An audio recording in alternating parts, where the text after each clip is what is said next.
So next two letters are actually written to his godfather, Georg Philipp Telemann, in 1756 and 1759. I will read it to you, obviously in Berlin, and share also the footnotes made by Stephen Clark in this very well edition of the letters of C.P.E.Bach. There's a link in the description box to this book if you would like to check that out. So here we go. Highly born, most honored Kapellmeister. Only your honor could have tempted me to the penderscraft. The penderscraft obviously was something that was referring to the brutal Croatian soldiers. Must be remember, this was written at the beginning of the 7 Years' War, which explains, as Clark writes, the many military metaphors. So fortunately, I am an honor-loving Saxon who, I dare say, realized that not too much risk was involved. Apparently it's not known what the letter is about. My general assistant, Herr Dr. Roloffs, which is a civil servant, deserves all the praise. He has reconnoitered, I don't know how to pronounce that word, according to orders, and transmits through me the enclosed report. What do you think of our first try at our commissioned action?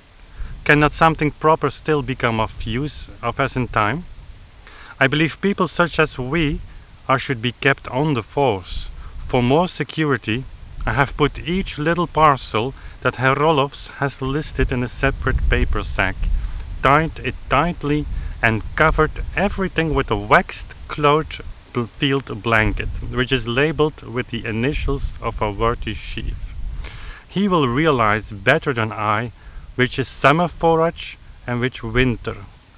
He's referring to compositions to the times of the church here, summertime, wintertime.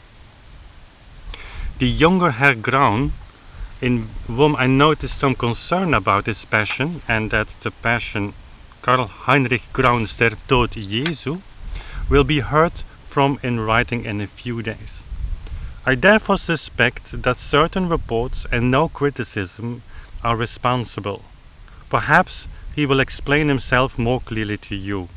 The elder, which was Johann Gottlieb Graun, the brother of Karl Heinrich, was supposed and prepared to send his concertos tightly wrapped to me early today, according to our understanding, on pain of having to mail them to you himself if he missed the present opportunity.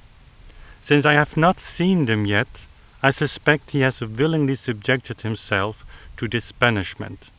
In any case, I await your honor's further orders on this matter. I see that I am indeed carrying on the craft of gendarme and pander with equal zeal, but not with the same success. If one could only succeed all the time with one's skills in plundering, this Herr Concerto composer would no longer doubt my good intentions. I nearly forgot my New Year's wish in the heat of the battle. May God keep you healthy, lively, cheerful for many years hence for the credit, joy and profit of all. This wish comes from the most sincere heart of your honor's very own Bach. Berlin, 29 December 1756. P.S. Would your honor have the kindness to present to Herr Licentiat Schubach, which was a lawyer in Hamburg, my humble respects, adding that I would answer his most honored last letter very soon. The lack not of a good conscience, but of time have prevented me. So a very fine example of how Emanuel Bach wrote. He was with a lot of humor and references and words with double meanings and things like that. So we read the third letter as well, very short, also to Georg Philipp Telemann, but some years later. And that's a very fine example of a letter that is actually hard to understand if you read it, and actually you need the footnote to understand it. So there's the context of the time that we are in many cases have lost excuse me, and it's difficult to reconstruct. I just read the letter and then I go to the footnote. Highly born, most honored Herr Kapellmeister. Non omnis homo mendax, so believes Herr Gleditsch. Your Honor's syllogismus in Barbara has evidently not stood the test. I am sincerely pleased about it, and this only because I suppose you yourself have also been pleased. May God make your course of paths successful. May He bless you again for the 26 Reichstaler you kindly sent me. I am still advertising for a discanto. My clock allows me only to add for now that I remain firmly as usual your Honor's most obedient Bach. Berlin, 5th of July, 1759. So, this Mr. Gleditsch was director of the botanical gardens in Berlin. And what the letter is about, Bach apparently, as Clark writes, is responding here to a letter, now lost, from Telemann, in which Telemann must have made an assertion that Bach took to be supported by an argument in the form of a syllogism. The assertion appears to have been, quote-unquote, all men are liars, so that's a translation of omnis homo mendax. Bach and Gleditsch denied the assertion, thus the qualifier non at the beginning of the Latin phrase. By syllogismus in Barbara, Bach meant an argument taking the form of all M is P and all S is M, therefore all S is P. Difficult.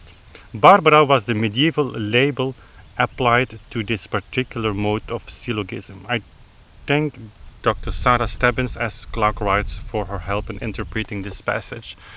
So, not saying that I understand now exactly what this letter was about, but what is interesting is, again, as I was saying a minute earlier, that it's not always easy to write and to read these letters that are written 200-300 years ago. They often use the same words, but the context in which they place those words, of course, can lead to a new understanding, and that's a lesson for us also to read historical sources.